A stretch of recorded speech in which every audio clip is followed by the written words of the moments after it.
Good day guys! Welcome to my channel. And today, ituturo ko sa inyo kung paano gumamit ng mga tester. Basic man or complicated. Pero ngayon ituturo ko muna sa inyo kung anong pinaka-basic. Kasi kapag nalaman niyo yung basic, almost lahat ng mga electrical layout, diagram, or basic lighting sa bahay, malalaman nyo na. Kasi iisa lamang ang kanilang principle. So, tutok lang kayo and like and subscribe to my channel.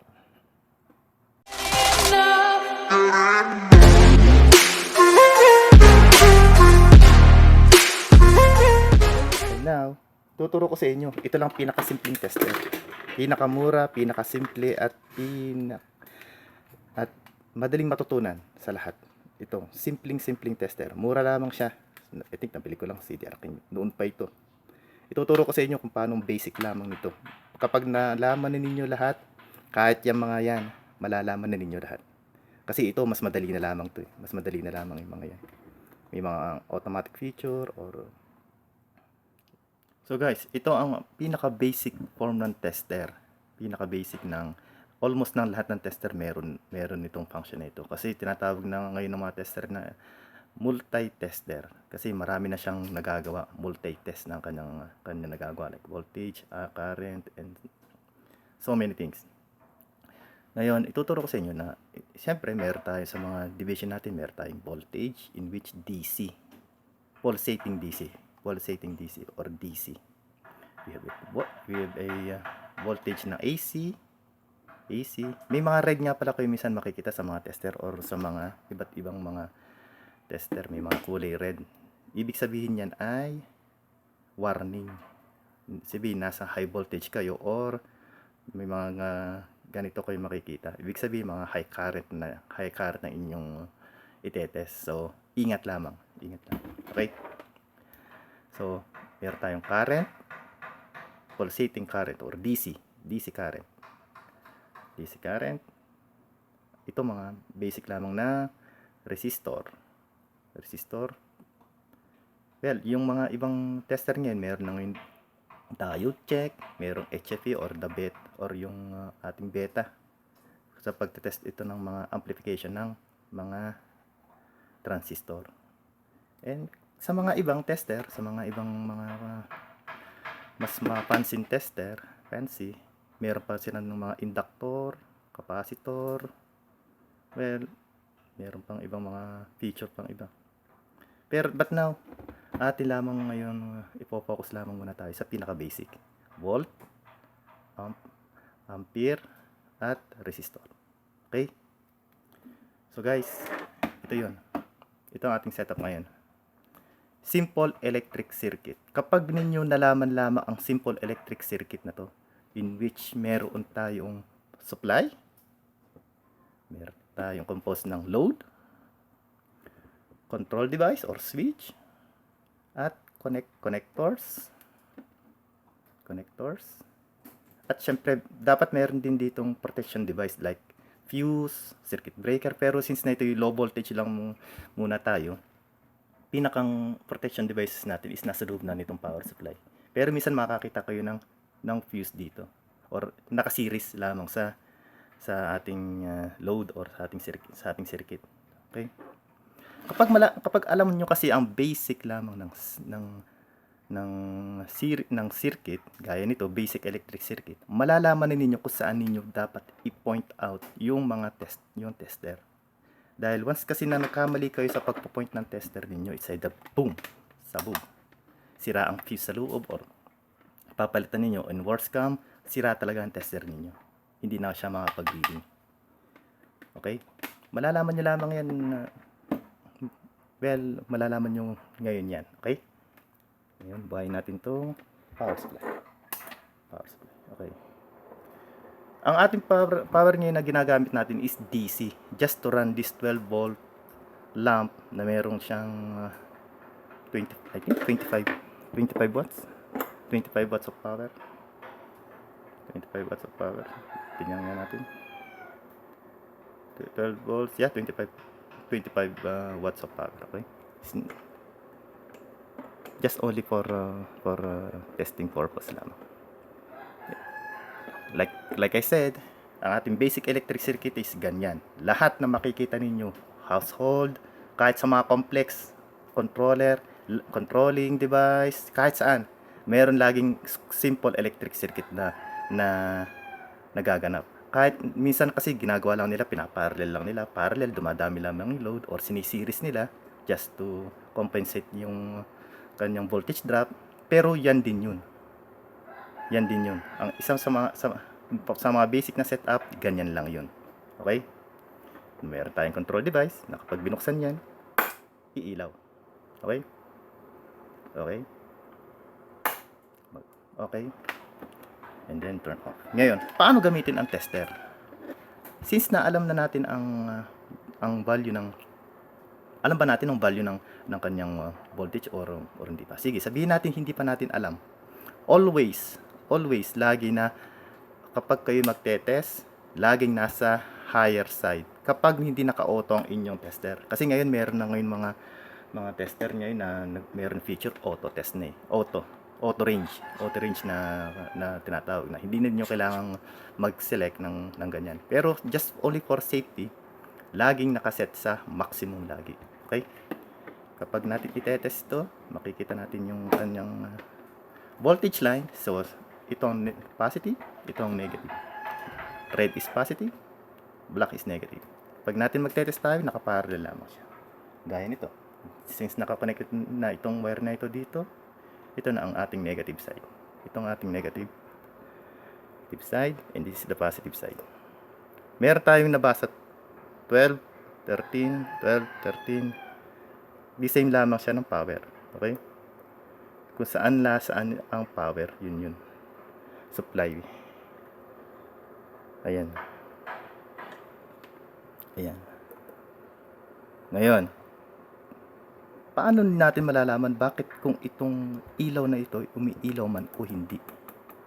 Kapag kasi inon mo yan,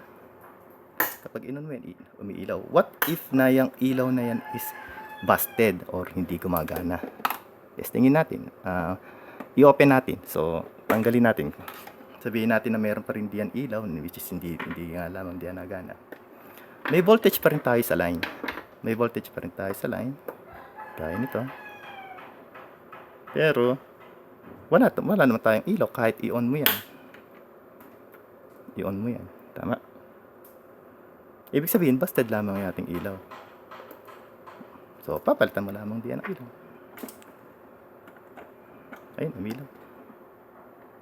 Ngayon, paano mo naman malalaman kung ang switch ngayon ang merong sira?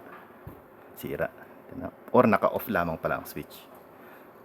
Based on the voltage drop, voltage dito, kapag makakakuha ka kasi dito ng voltage at meron tayo ditong umiikot na current, naka-open lamang.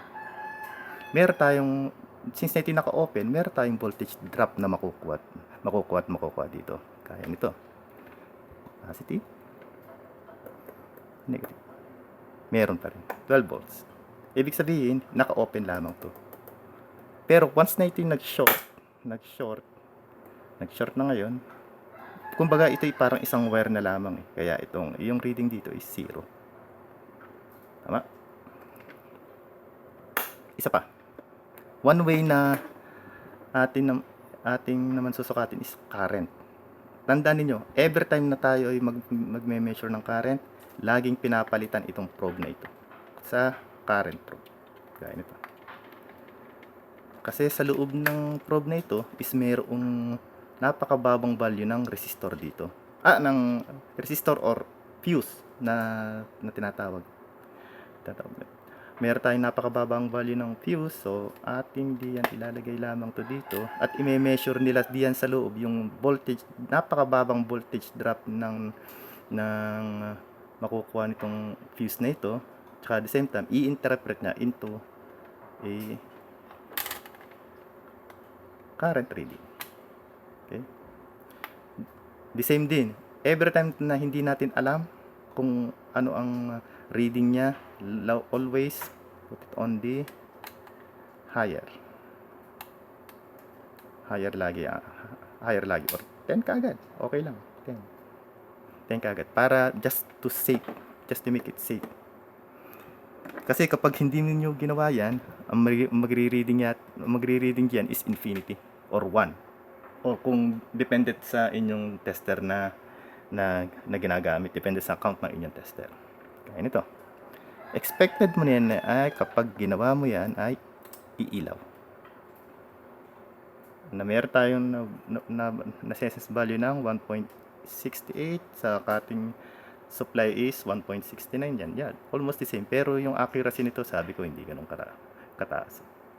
Ang atin din accuracy din nito, hindi rin naman ganun kataas dahil just only nagre-read lang naman yan.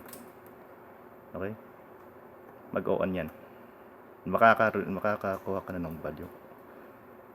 Ngayon, paano ba talaga nagme-measure ng current? Mine-measure natin ng current is dapat binibreakdown natin ng isang connection.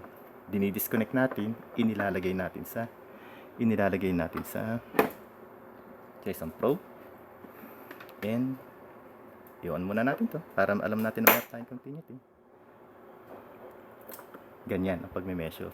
Makikita na ninyo, mag-on yan. Pero shortcut lamang akong ginawa ko na nga naman sa mismong switch. Pwede ninyong gawin yun sa mga bahay para diyan shortcut na. Mag-on ang inyong appliances or inyong load. Mag-on dapat para ma-measure mo lamang yung kanyang actual current. Kasi kapag meron ka ng current, dapat naka-on yun. Okay? Simple lang. Patakbin ulit natin. Yan. Off. Ulit natin. Ngayon. Measure naman tayo ng mainit. Kasi mataas. Measure naman tayo ng resistance. Resistance kasi is yung or mas maganda i-measure na lamang muna natin yung continuity na tinatawag. Ay, shit, wala itong future ng continuity. Ulitin natin ang ating video. Shit.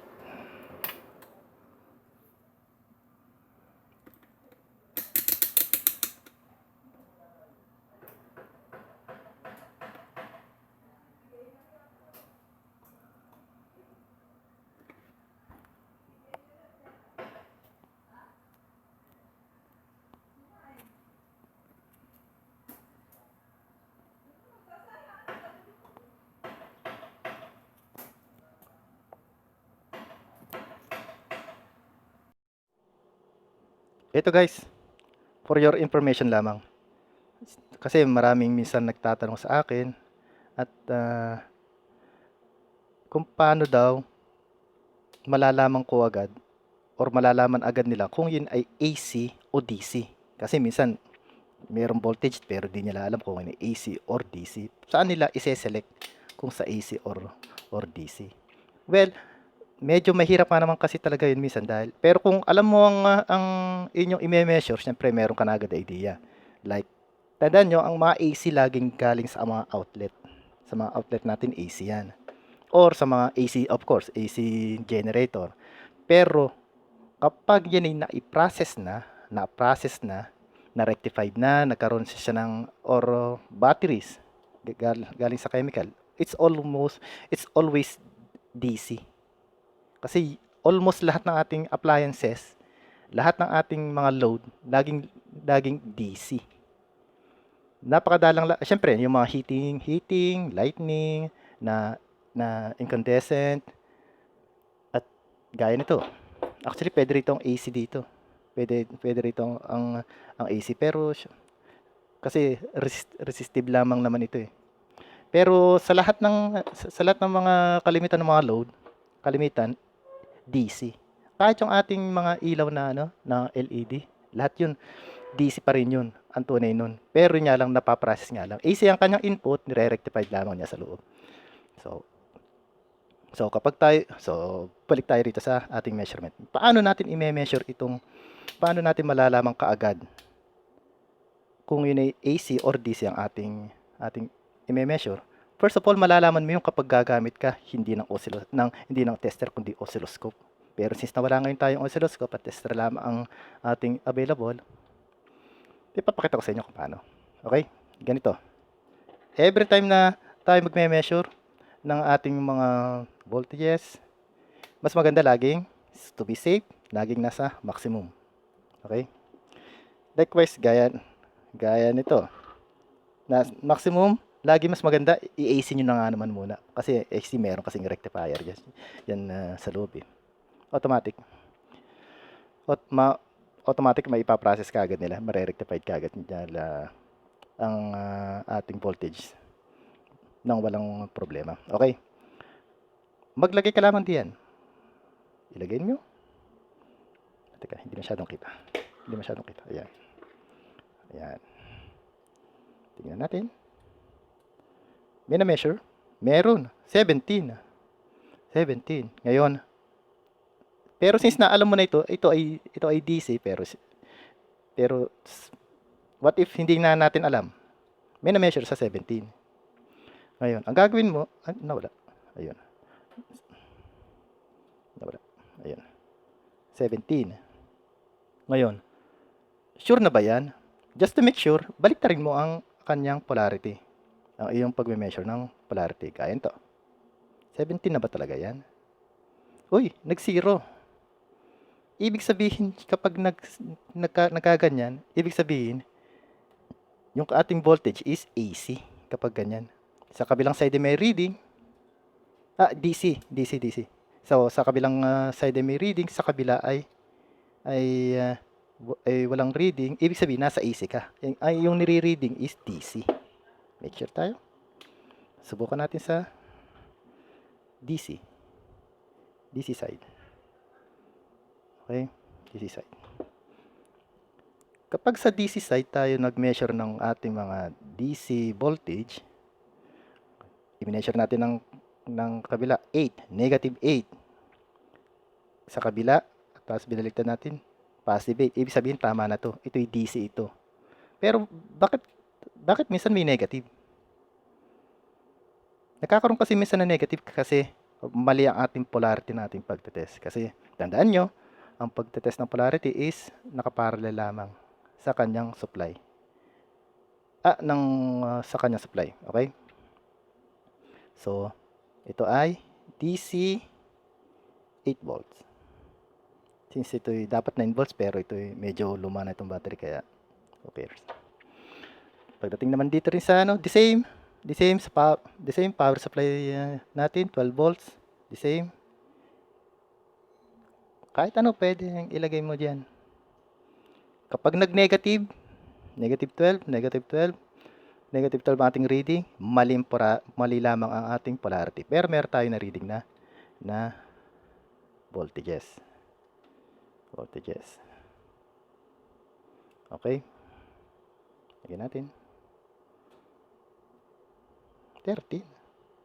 May error tong ating may error ito. Medyo may error.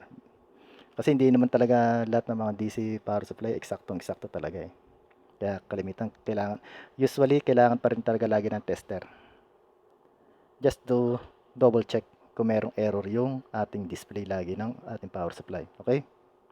Ngayon, so alam niyo na kung yun ay sa DC pala. What if naman sa AC natin to i-measure? The same pa rin. Kunwari, nasa DC ang ating selector, DC voltage, i-measure natin sa AC. Anong na-read? Wala. 0. Ibig sabihin, nasa AC siya.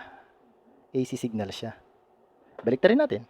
Kahit baliktarin mo, AC signal pa rin. So, 0 pa rin.